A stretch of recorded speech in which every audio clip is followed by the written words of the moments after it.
Emily Walker was shocked when she saw the stranger at her door. "I'm sorry, what did you say?" she asked, her voice shaking. "Your Aunt Anna left you some money?" The man, wearing a cheap suit, gave a condescending smile.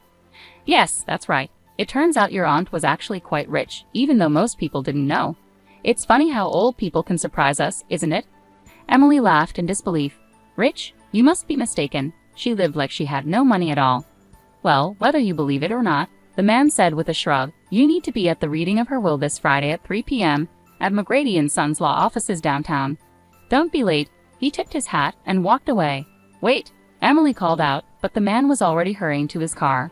She shut the door slowly, feeling confused. An inheritance from Aunt Anna? It didn't make any sense. Emily sat at her small kitchen table, sipping coffee while she thought about her great-aunt. They had never been close. Anna had always been grumpy and stingy, rarely saying anything nice. Still, Emily had tried to be there for her, helping with chores, bringing food, and celebrating her birthdays. Despite Anna's unpleasantness, Emily always stayed polite. Her husband, Mark, had little patience for Anna. He had only met her a few times, before their wedding and occasionally after. That was enough for him. He thought her way of living and her nasty comments about him were reason enough to avoid her. Emily sat there, trying to make sense of the lawyer's claims. Could it be true that Aunt Anna had been secretly wealthy all this time? She thought about what she could do with an inheritance. Maybe she could finally quit her second job at the diner and get a good night's sleep. Looking at the clock, Emily realized she was running late for her shift. She quickly finished her coffee, grabbed her purse, and headed out the door. She needed to call Mark from the bus and tell him about this strange news. Fortunately, Emily found a seat on the crowded bus. She took out her phone and called Mark, hoping he was up for a chat. "Hey, babe," he answered sleepily. "What's going on?" "You won't believe this," Emily said. "A lawyer just visited me and said Aunt Anna left me an inheritance." "An inheritance? Can you believe it?" Mark said, surprised. "The old lady had some hidden money?" "Apparently," Emily replied. "I have to go to the will reading on Friday afternoon. I'm not sure what to think." "Well, that's good news," Mark said, trying to sound upbeat.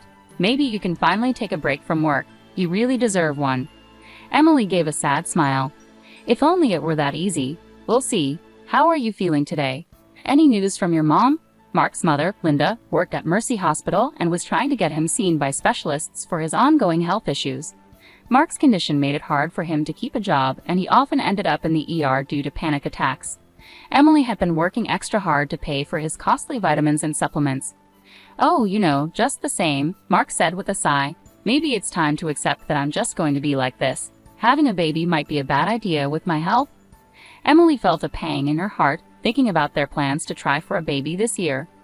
"Don't say that," she said softly. "You're going to get better, I believe that. Just keep resting and let your mom help you. I'll visit you at the hospital tomorrow." After saying, "I love you," and hanging up, Emily looked out the bus window, trying to stay positive despite Mark's negativity. She hoped this inheritance might be the break they needed. The next morning, Emily went to room 242 at Mercy Hospital, eager to see Mark. She knocked twice and walked in with a big smile, but her smile quickly faded when she saw Mark scowling at her from his bed. "Hey, babe," she said cheerfully, leaning in for a kiss. Mark turned his head away. "You didn't put on any makeup today.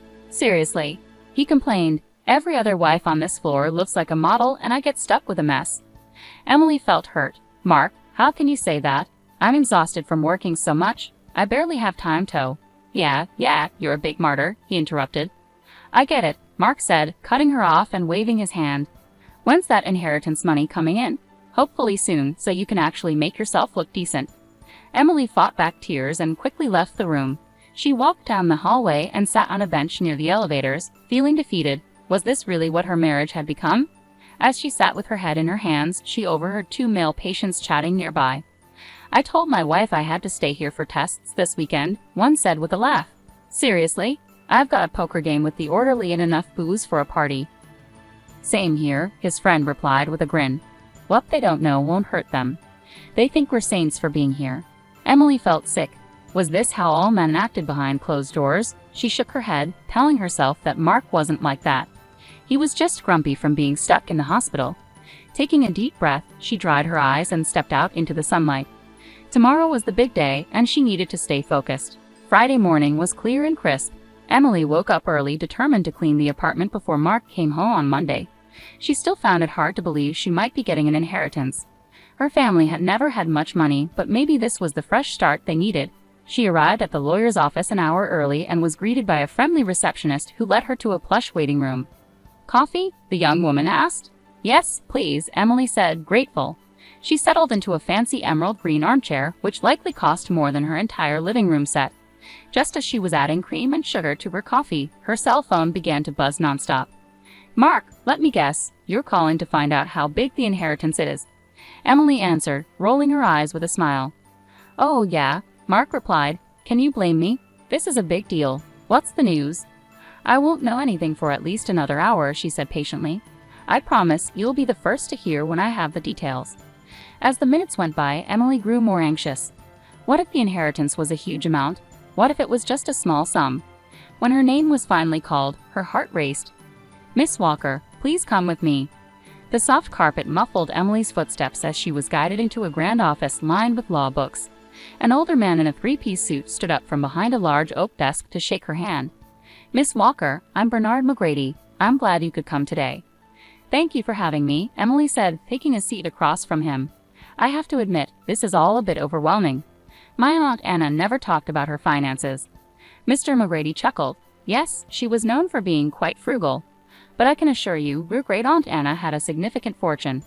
He handed her a file folder. Emily opened it with shaking hands and almost fell out of her chair when she saw the number on the page. This can't be right," she gasped. "There are too many zeros. It says $6.2 million. Mr. McGrady smiled and said, "I assure you, there's no mistake." Emily held the folder to her chest, her head spinning. $6.2 million, more money than she'd ever imagined. She felt a hysterical laugh rising in her throat. She couldn't wait to tell Mark. With trembling fingers, she pulled out her phone and quickly typed a text to her husband. "Inheritance is $6,200. Can you believe it?"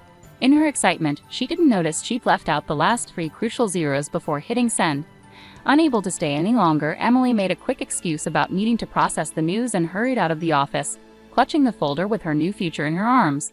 She needed to see Mark immediately and share this life-changing news. He was going to be stunned. Skipping the bus, Emily grabbed a cab and told the driver to head to Mercy Hospital. She fidgeted anxiously as they drove through the city, eager to get there. When they arrived, she threw a handful of cash at the driver and rushed inside, taking the stairs two at a time to the second floor, thrilled to share their incredible news with Mark. As she neared room 242, she heard familiar voices and stopped outside the door. It was Mark and his mother, Linda, talking. Though she knew she shouldn't eavesdrop, she felt compelled to listen. "And the stupid cow actually fell for it," Mark's voice dripped with contempt. "Can you believe she thinks I'm really sick? Like I'd spend time in this awful place if I didn't have to." Linda laughed. "You've got her completely fooled. She's so naive. I still can't believe you married someone like that." "Tell me about it," Mark groaned. "But did you hear the best part? Aunt Anna left some money. Once it's in my account, I'm done with her. She can find someone else to play nurse and housekeeper." Emily felt her face go pale. She blinked rapidly, unable to believe what she was hearing. It felt like a nightmare, but Mark and Linda's laughter made it all too real. Her entire marriage, her whole life with Mark, had been a lie. Unable to listen any longer, she turned and ran, not noticing the tears streaming down her face. She ran until her lungs burned and her feet ached. When she finally stopped to catch her breath, she found herself by the East River, staring at the murky water. As she watched the swirling currents, she heard Aunt Anna's voice echoing in her mind. "That boy is a lazy freeloader who'll drain you dry," Aunt Anna had warned Emily after meeting Mark. "Mark my words, Missy, you're making a huge mistake." At the time, Emily had dismissed it as the grumbling of a bitter old woman. But now, with her heart broken, she saw the truth clearly. Aunt Anna had been right, and somehow, she had made sure Emily had the means to break free before it was too late. Straightening her shoulders, Emily turned away from the river and walked down the sidewalk with determination. She had calls to make and divorce papers to file. Mark would be in for a shock when he came home on Monday to find the apartment empty. For now, Emily planned to stay with her best friend Tara for a few days and then take a much-needed solo trip to the Hamptons to heal. As the warm June sun touched her face, Emily felt a spark of hope. Maybe her life wasn't ruined after all. Maybe this was the beginning of an amazing new chapter. She couldn't wait to see what the future held. 3 days later, Mark limped to the door of their apartment, prescription pain meds in hand. "Honey, I'm home," he called out sarcastically. "Where's my inheritance check?" Silence was his only answer. He looked around, noticing for the first time that the walls were bare and the shelves empty. A single sheet of paper lay on the kitchen counter. Dear Mark, it began in Emily's familiar handwriting. By the time you read this, I'll be long gone. In case you haven't figured it out, I know everything. I know you've been faking illness to avoid working. I know you and your mother have been mocking me. And I know you were planning to take my money and leave. Well, the joke's on you. That inheritance wasn't $62,000, it was $6.2 million. And it's all mine. I've already filed for divorce. You have 30 days to pack up and leave. Have a nice life. Emily. Mark's eyes widened in shock and rage as the letter fell from his hand. He kicked a chair in frustration, cursing loudly. How had he misjudged her so badly? He thought he had her completely under control. Defeated, he sank to the floor. Meanwhile, Emily was far away, lounging on a beach chair with the sea breeze ruffling her hair. She sipped a fruity cocktail and watched the waves, thinking about the cozy beach bungalow she just made an offer on. Everything happens for a reason, Aunt Anna used to say. Emily raised her glass to the sky in a silent toast, grateful for her wise aunt's lesson and the unexpected fortune. For the first time in a long while, she eagerly anticipated the surprises life had in store for her.